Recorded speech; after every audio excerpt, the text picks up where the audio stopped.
first episode of SLiNK TV. I'm your host, Rifki Baum, and today I'm joined by our very blonde panel.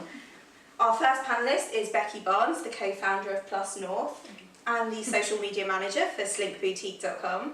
I'm also joined by Plus model, Grace Brackstone, and the winner of America's Next Top Model, Whitney Thompson, who's also now a successful plus-size model. On today's episode of SLiNK TV, we'll be discussing some of the top plus-size stories that have happened in the past few weeks. We'll also be showing you how to solve some of your style dilemmas, as well as interviewing our guest panellist, Whitney Thompson, on her life since America's Next Top Model. So what story have you got for us? Okay, so there's this fit mom, as she's called, and she stirred up some trouble during a TV showdown, saying that you can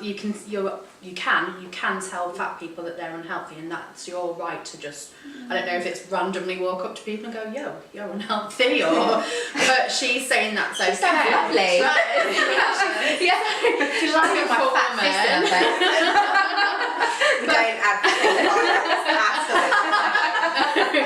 But I think the thing that screams at me with this one is that what is it your business whether a fat person is unhealthy, whether an extremely thin person is unhealthy? What matters is that that person is happy, or they might not be, they might want to lose weight, but again, it's none of your business. It's her body, it's their business. End of story. I suppose, playing devil's advocate here, obviously, if someone says, oh, well, that person's unhealthy, in this country you've got the NHS, and then people say, well, you're costing the NHS money, that's taxpayers' money. So do people have then a responsibility, rather than just to be happy, do we all have a responsibility to keep ourselves healthy? I don't know, because the majority of, contrary to most people's belief, fat people do go to work as well. They pay their taxes, just as much as a person who might go out for a drink at the weekend, and as a person who might go and have a cigarette at the weekend. Not that I want to associate being overweight with smoking or drinking, but you know what I mean. People will see it as a vice. Yeah. But just as much as that, are you going to turn around to them and say, sorry, no, you can't have any treatment because you did this throughout your life, or you made these choices throughout your life? You pay your taxes, and the health service is there to be used. That's what it's there I for. think, personally, that story, it's quite, it amuses me, because I'll tell you for why, that it doesn't make any sense. If you could have an array of health problems if you're bigger, right? We all know the implications of being bigger: diabetes, heart conditions, arthritis, loads of different things, right? You can also have that being slim. Yeah. Just because you're slim does not mean you're healthy. I know. Is that what people are really missing? That's what they're missing.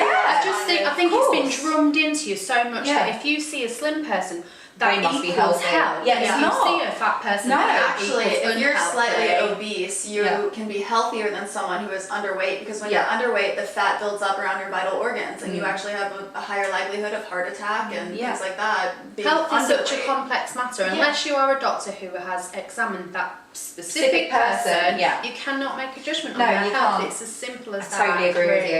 You can't, definitely not by looking at someone to tell their health. And also, you don't know what their conditions are. Some people might be on steroids for cancer, and they've gained weight, and you're going, you're fat. It's like my mum. You're going to hell. That's horrible. It's the thing. My mum's got an underactive thyroid. That means that it's really difficult. My mother-in-law has. And just to make that snap judgment. Or could have just had surgery, or maybe their mom just died. Or they just had a baby. We were talking about that earlier.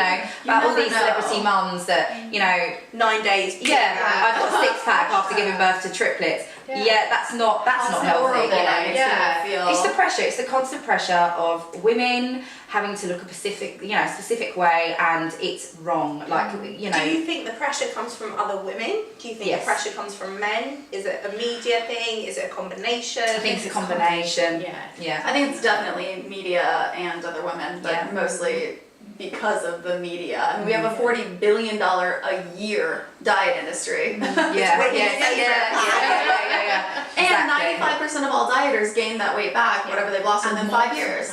So they want us to fail continually. So they set us up on these fad diets. You've got the paleo, you've got the Atkins, and it works great until you stop dieting, and then you gain all of it back, and it makes you feel worse. And what do? You buy Jenny Craig or Weight Watchers, or whatever the flavor. There's always one to pick you up.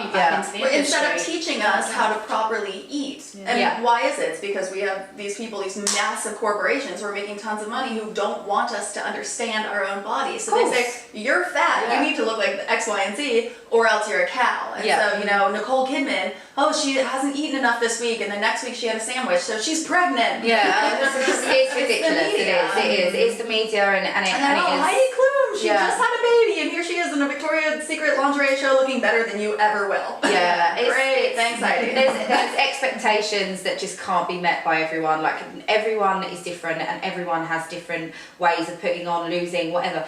The fact of the matter is, if you are, I'm going to put it out there, if you're slightly overweight, I bet you any money you're a little bit more happier than somebody that's always trying to achieve an unattainable goal. You're never going to be happy trying to, I've lost 5 pounds, but I need to lose that other 3 pounds. You're going to be way more happier just being yourself, and you'll be healthier. When you're happy, you're healthy. But you're striving to look like these images in the magazines that don't exist. Giselle Bündchen doesn't look like Giselle Bündchen. No, was it Cindy Crawford? Was it she said, I wish I looked like Cindy Crawford? Exactly. You're so far airbrushed. And on top of that, the majority of runway models are under the age of 16. Most of these girls are prepubescent because they're thinner. So we're going, oh my God, I want to look like that. If I just work out enough, if I eat right. No. If you take back puberty, maybe. Is there an injection for that? But I don't think anyone wants to get a teen again. No. You can pay me to go back to my teenage years. If you've got any comments on today's topics, don't forget you can tweet us at SLiNK Boutique or at SLiNK Magazine.